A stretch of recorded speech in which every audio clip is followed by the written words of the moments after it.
It is a pleasure to introduce today's keynote speaker, Principal of Lady Margaret Hall, Professor Stephen Blythe.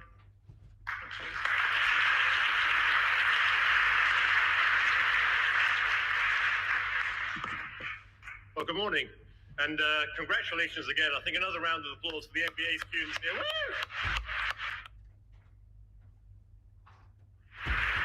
I'm so pleased to be able to be here and share this celebration with you all. And I wanted to also welcome, as the Dean did, families and friends and parents and caregivers and supporters.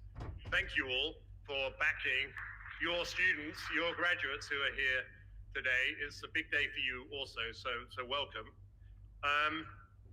As you walk out of the Sheldonian, please don't be alarmed when you hear this strange banging and clanking sound coming off you. That is the sound of all the knowledge you're shedding off your shoulders, hitting the ground.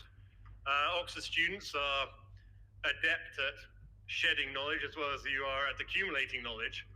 But even if you don't keep all the information from your formal instruction here, I am sure that all of you will take and keep with you much that is of equal or greater value.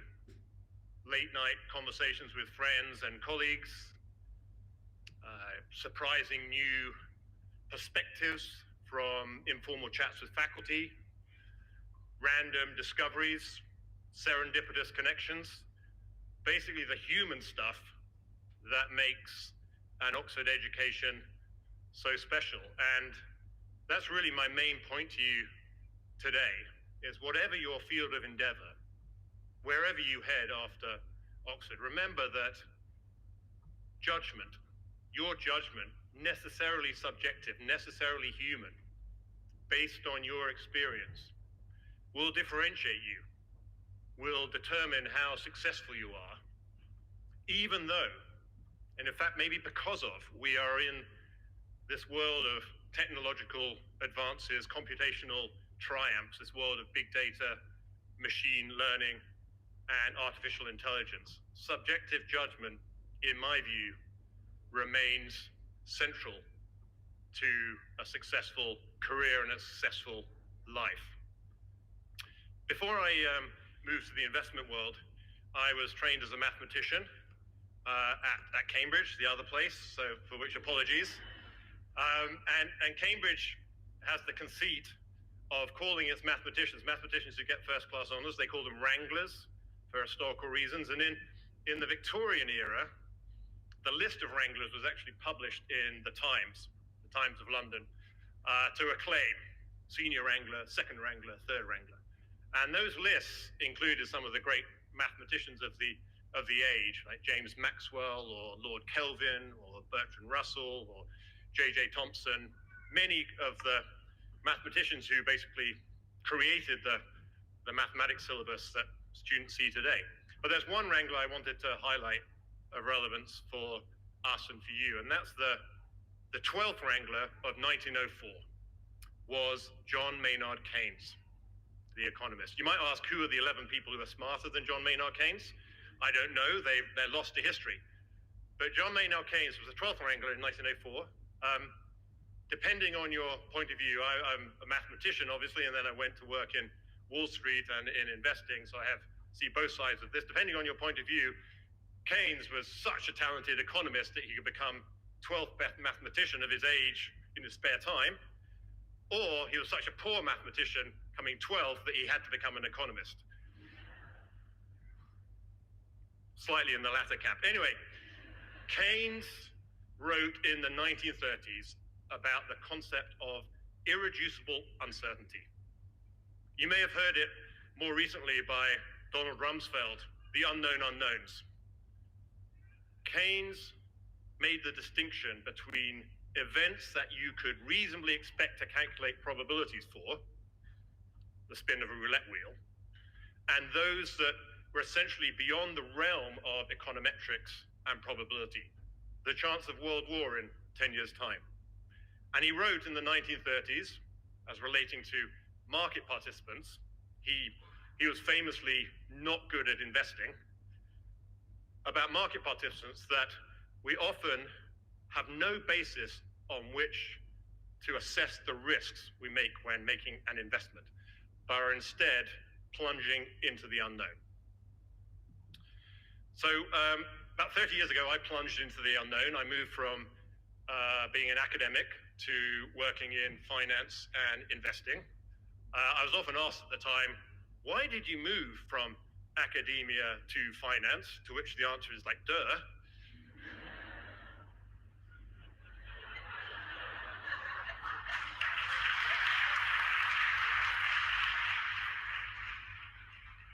And I spent the majority of my career at the Harvard Management Company in Boston, which is responsible for the investment management of the world's largest endowment. It was a heavy responsibility. I was there for a decade. To give you a sense, each year we sent to the university $1.6 billion in cash, which was 40% of Harvard's then $4 billion operating budget. We paid for 40% of it. For perhaps a more local and immediate sense of scale, in my first year at the management company at HMC, our investment return in that 1 year was greater than the combined endowments of Oxford and Cambridge, combined age 1,700 years. Now, in my third year at HMC, our investment loss was greater than the combined endowments of Oxford and Cambridge combined age 1,700 years, which is a fantastically apposite and stark reminder of the power of the goddess Nemesis to come for you when there is any hint of hubris. We had our comeuppance. That year, of course, was 2008, 2009, the financial crisis. It's ancient history to many. It's seared on the soul of those who lived through it. And there are lessons from the financial crisis that are still relevant, not only to investing in finance today, but to all areas of quantitative endeavor. There are many aspects of the financial crisis, but two I wanted to highlight for you. The first was that the notion of irreducible uncertainty in the run-up to 2008 faded from people's consciousness, pushed aside by the belief that the new era of quantitative models, back then supercomputers and massive simulations and derivative products, and was increasing our certainty, that there was a belief that there was more capability in our models, and irreducible uncertainty faded to the side. Secondly, the use of judgment, subjective judgment when applying tools, quantitative tools, also got subsumed by overconfidence and over-reliance in a new generation of models. New models, as you know today, they're intoxicating, right? Your phone is intoxicating. The triumphs of artificial intelligence are intoxicating. They increase power, they increase capability. In finance, in investing, they throw up all sorts of new opportunities and new competitive advantages. They increase investment return, they make more money. And others rush to adopt the same tools, the same techniques in a herd mentality, perhaps without really understanding how they work in order to avoid competitive disadvantage. The more successful, whatever metric, obviously finance, there is only one metric. However, the more successful the model, the harder it is to question it. The bias is against questioning. And the more complex the model, the harder it is to identify where it may fail or flip out. Where does ChatGPT flip out in a conversation? No one really knows. So you will have seen this, for those of you who watched The Big Short or read The Big Short, seen this in action. Both these things, there's some basic judgments about what would happen to models in scenarios we haven't seen were kind of put aside in the pursuit of profit to really not great ending. So where are we today? I mean, so in my view, in the investment world, finance world, but also others, there are echoes today of a lead up to 2008. artificial intelligence, there are remarkable triumphs going on. I mean, it's everywhere, whether it's facial recognition, self-driving cars, etc. As a statistician by training, I like to think it's all just regression. There's an input and an output and a function in between. That's it. It's kind of easy. But the triumphs are there, and the questions one needs to ask for how do you deal with this environment as an investor, especially some of you going into the investing field for the first time.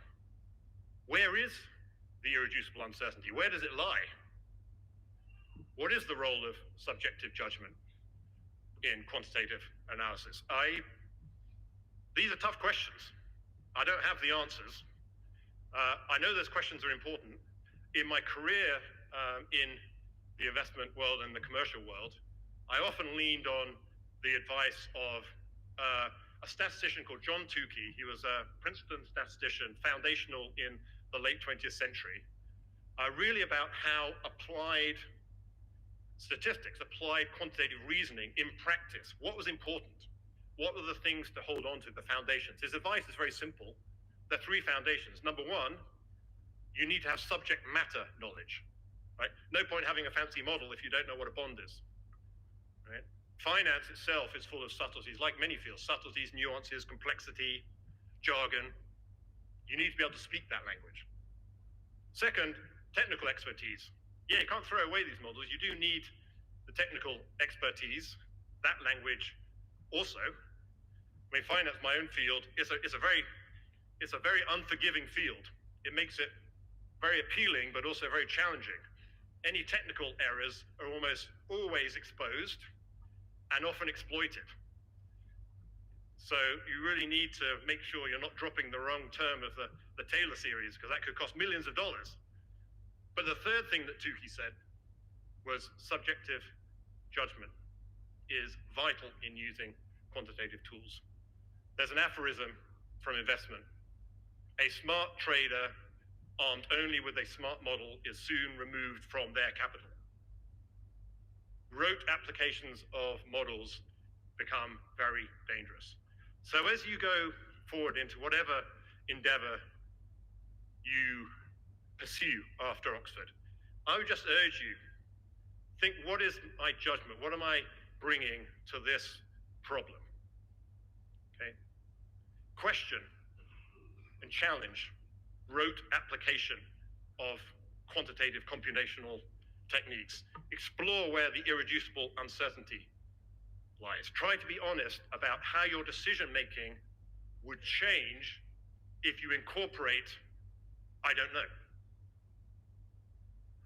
A lot of decisions would have been different before the financial crisis have said, I don't know. I don't know what will happen if X, Y, Z. And try and seek the essential truths, right? The simple foundational concepts that underlie complexity. Finance is very complex. Investment is very complex, but it's also pretty simple. You buy something, you hope it goes up. You hope it goes up more than something else you might have bought. So in some ways, one of my favorite definitions of what is good judgment is, can you follow Einstein's maxim? Everything should be made as simple as possible, but no simpler. So, good luck out there. I do hope you will remember the goddess Nemesis as you go forward. You guys are smart, really smart. Undoubtedly, you will come across people less smart than yourselves. Believe in yourselves. But always remember, there will be smarter people than you out there. As the several Nobel Prize winners who attempted to become hedge fund traders to massive losses discovered. This graduation, as you may know, graduation in the US is called commencement. The beginning of your graduate lives, the beginning of a new path. You will be forging your own paths. As the dean said, we're excited about where you will be headed. At the Harvard commencement, A few months after I was appointed president and CEO of the management company, there was a benediction at the commencement, and I found it so powerful, I actually used it to my team at the management company. I've used it to guide me both in my commercial and academic work at Harvard and Oxford. And so if you are ever looking for guidance, pointing the paths that you are heading out on, if I may, courtesy of my colleague Jonathan Walton, I will leave you with the benediction from the Harvard commencement for the Said graduation, capstone. We can't call it graduation apparently at Oxford, but anyway, it's the commencement of the Said MBA class of 2024. This is the Harvard benediction. Go in peace, speak the truth, give thanks for each day. Be quick to compliment liberally. Learn to love out loud. Be slow to criticize, and if you do so discreetly and constructively. Love yourself, for loving yourself is a precondition of loving your neighbor. Realize, in the words of Brian Stevenson, that each of us is more than the worst act we've ever committed. Yet be humble enough to realize that none of us is as good as the best thing we will ever accomplish. Live simply, be of service, give yourself to a cause bigger than yourself. And when we do these things, we will begin to approximate what it means to do justice, to love mercy, and to walk humbly into the world. Congratulations and thank you.